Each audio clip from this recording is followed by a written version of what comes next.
दूध, दही, छाछ, मक्खन, घी सब एक ही वंश के हैं, फिर भी सबकी कीमत अलग है, क्योंकि श्रेष्ठता जन्म से नहीं बल्कि अपने कर्म, कला और गुणों से प्राप्त होती है। सब कुछ सीखना ही ज्ञान नहीं है, कुछ बातों को नजरअंदाज करना भी ज्ञान है। तुम बस सब्र करो, भगवान पर भरोसा करो, वो चमत्कार भी होगा जिसका तुम्हें इंतजार है। चिंता मत करो, एक दिन भगवान तुम्हें सारी खोई हुई मुस्कुराहटें लौटा देंगे और फिर तुम पहले की तरह मुस्कुराओगे। विश्वास रखिए, अगर आप किसी के लिए निस्वार्थ कुछ अच्छा करोगे तो कहीं ना कहीं आपके लिए कुछ बहुत अच्छा जरूर हो रहा होगा। लोग कीचड़ उछाले तो परवाह ना करो। इंसान केवल वही दे सकता है जो उसके पास होता है, बिना किसी शिकायत और निंदा के। सिर्फ एक दिन बिता कर देखो, शांति और खुशी नहीं ढूंढनी पड़ेगी। लोगों को इस बात से कोई फर्क नहीं पड़ता कि आप खुश हो या नहीं, उन्हें तो बस फर्क इस बात से पड़ता है कि आप उन्हें खुश रखते हो या नहीं। कुछ रास्तों पर अकेले ही चलना पड़ता है, ना दोस्त ना परिवार, बस आप और आपकी हिम्मत। कभी थक कर लोग वैसे ही बन जाते हैं जैसा होने का दुनिया उन पर इल्जाम लगाती है। पागल होना भी जरूरी है। जिंदगी में समझदार लोग कहाँ खुलकर हंसते हैं। हमारे लिए कोई भी व्यक्ति कितना भी सुंदर या आकर्षित क्यों ना हो, लेकिन जीवन में आने के बाद मनुष्य हट जाता है। इसलिए कभी किसी को बार बार देखने को मन तरसता था, आज उसे देखने का मन नहीं करता है। कभी उसकी बातें मीठी लगती थी, आज उसकी बातें चुभने लगती हैं। यहाँ दोष रिश्तों का नहीं मन का है, क्योंकि मन बहुत जल्दी उब जाता है। जब तक वो नहीं मिलता तब तक उसके लिए वो सोना है, लेकिन जैसे ही मिल जाता है उसके लिए वो सब मिट्टी हो जाता है। जिंदगी बोझ तब लगती है जब हर कार्य को ये सोचकर करते हैं कि इसे मैं कर रहा हूँ, बल्कि ये सोचे कि ईश्वर इसे करा रहा है। जल्दबाजी में किया गया विश्वास और मेहनत के बिना लगाई गई आस, इन दोनों का परिणाम धोखा ही होता है।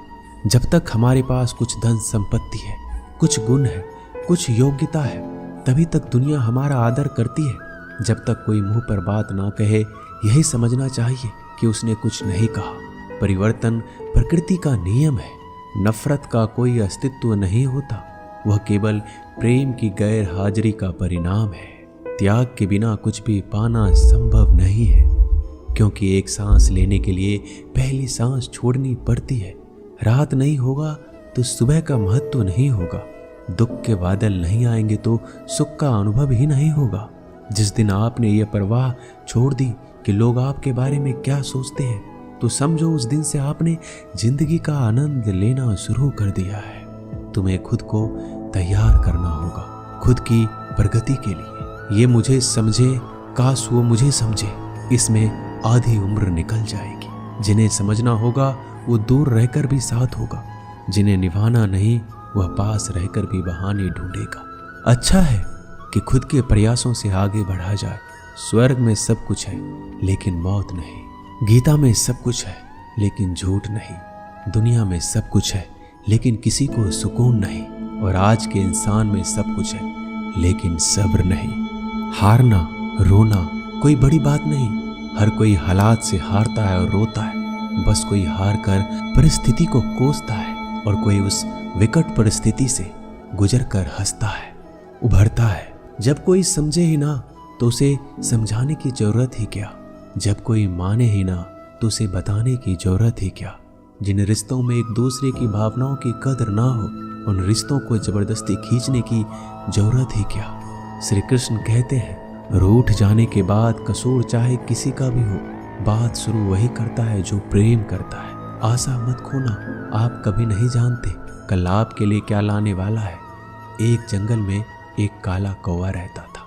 वह अपने काले रंग से बहुत परेशान था। एक दिन वह महात्मा जी के पास पहुंचा। वो महात्मा जी बड़े चमत्कारी शक्तियां जानते थे। उनको प्रणाम करके काला कौवा बोला, महात्मा जी, मैंने सुना है आप रूप परिवर्तित कर सकते हैं। मैं अपने रूप से बहुत परेशान हूँ, मुझे रूप बदलना है। महात्मा जी ने कहा, दिक्कत क्या है? वो कौवा अपना दुख बताने लगा कि मैं काले रंग का हूँ, काले रंग से मुझे घिन आने लगी है। लोग मुझे देखते ही उड़ा देते हैं, अपनी नजरों के सामने रखना पसंद नहीं करते। कभी आपने देखा है किसी इंसान को कौवे को लाड़ प्यार करते? मुझे लगता है ये जो रूप है मेरा, मेरी खुशियों के आड़े आ रहा है, मुझे बदलना है। महात्मा जी ने कहा, ठीक है, तुमने क्या सोचा है, क्या बनना चाहते हो? कौवे ने कहा, मुझे हंस बनना है। महात्मा जी ने कहा, बस इतनी सी बात, अभी बना देता हूँ। लेकिन हंस बनने से पहले तुमसे कहूंगा कि एक बार हंस से जाकर मिल लो और पूछ लो क्या वो अपने जीवन से खुश है या नहीं। कौवे ने कहा, बात तो सही है। कौवा उड़ता हुआ हंस के पास पहुंच गया और जाकर पूछा, मेरे मित्र, मैंने सुना है आप बहुत खुश हैं, आपके पास सफेद रंग है। हंस ने कहा, तुमसे यह बेवकूफ भरी बातें किसने कह दी कि मैं खुश हूं? सफेद रंग ही तो मेरे दुख का कारण है। कौवे ने कहा, सफेद रंग से क्या दिक्कत हो सकती है? इतना प्यारा रंग है, मुझे तो बड़ा अच्छा लगता है। हंस ने कहा, तुमने देखा है जब लोग मर जाते हैं, अर्थी उठाए जाते हैं तो अर्थी पर सफेद चादर ढकी होती है, ये भी कोई रंग है सफेद? मैं बड़ा परेशान हूँ, मुझे मौका मिले तो मैं अपना रूप बदल लूं। कौवे ने कहा, आप भी रूप बदलना चाहते हैं तो चलो एक महात्मा जी के पास, वैसे तो किसी का भी रूप बदल देते हैं। वैसे आप क्या बनना चाहते हैं? हंस ने कहा, मैं तोता बनना चाहता हूँ, क्योंकि तोते का शरीर कई रंगों से बना होता है। उसके बाद कौवा और हंस महात्मा जी के पास कहने लगे, हमें तोता बना दो। महात्मा जी ने कहा, ठीक है, मैं तुम दोनों को तोता बना देता हूँ, लेकिन पहले तोते से मिलकर आओ, क्या वो अपने जीवन से खुश है? दोनों तोते के पास गए, उसकी तारीफ करने लगे। तोता, तुम तो बड़े खुश रहते हो, बहुत से लोग तुम्हारी प्रशंसा करते हैं।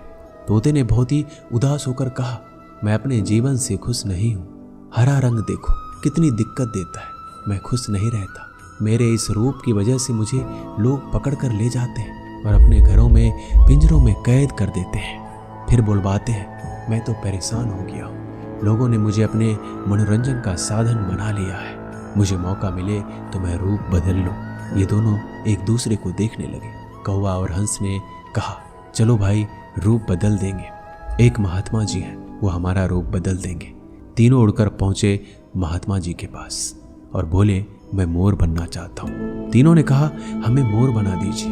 महात्मा जी ने कहा, ठीक है, बना देता हूँ, लेकिन उससे पहले मोर से जाकर मिलो और पता तो करो वो खुश है कि नहीं। फिर तीनों मोर के पास गए। मोर से पूछा, तुम तो बड़े खुश लगते हो, तुमसे खुश इस दुनिया में कोई पक्षी नहीं है। इतने सुंदर पंख, इतना सुंदर रूप, क्या नृत्य करते हो? मोर ने कहा, भाई, यही तो दिक्कत है, यही तो परेशानी है। तुम्हें एक आवाज सुनाई दे रही है? तीनों ने कहा, हाँ, सुनाई तो दे रही है, ऐसा लग रहा है कोई इंसान हमारी तरफ आ रहा है। मोर ने कहा, यहाँ खतरा है, उड़ जाओ। ये तीनों उड़ गए और मोर वहीं रह गया। एक तीर आया और मोर को लग गया। मोर छटपटाने लगा और तीनों से कहने लगा, सुन लो, जैसे हाल में हो उसी हाल में खुश रहो। मैं इतना सुंदर हूँ इसलिए तो मेरा शिकार कर लिया जा रहा है, मेरे पंख ले जाकर शिकारी बेच देगा। मोर मरते मरते कहा, सुनो कौवा, इस दुनिया में सबसे खुश अगर है तो वो है तुम। कौवे ने कहा, कैसे? मोर ने कहा, तुमने सुना है कभी कोई इंसान कौवे को खा रहा हो? मुर्गी के बच्चे को खा लेता है, लेकिन कौवे को कोई नहीं खाता, और कोई भी कौवे को पिंजरे में बंद करके नहीं रखता और तुम्हारा शिकार भी नहीं करता। तुम बहुत सुरक्षित हो, तुमसे किसी का कोई मतलब नहीं, तो अपने हाल में खुश रहो। लेकिन दिक्कत यह है कि तुम दूसरों से तुलना करने लगते हो और दुखी हो जाते हो। ये कहानी इन पक्षियों की नहीं, हमारी है। हम जिस हाल में हैं, हमें खुश रहना सीख लेना चाहिए। अगर तुलना करते रहोगे तो तुलना का कोई अंत नहीं होता। तुलना हमारे सुखों का अंत कर देती है। याद रखना कि सूर्य और चंद्रमा दोनों का अपना महत्व है, लेकिन तुलना नहीं की जा सकती। दोनों में से जिसका समय आता है वो तभी चमकता है। दोस्तों, ये वीडियो यहीं समाप्त होती है। मैं आशा करता हूँ कि इस वीडियो से आपने बहुत कुछ सीखा होगा। मिलते हैं जल्दी अगले ज्ञानवर्धक वीडियो के साथ। अगर आप इस चैनल पर नए हैं तो चैनल को सब्सक्राइब कर लीजिए और बेल आइकन को जरूर दबाइएगा। धन्यवाद।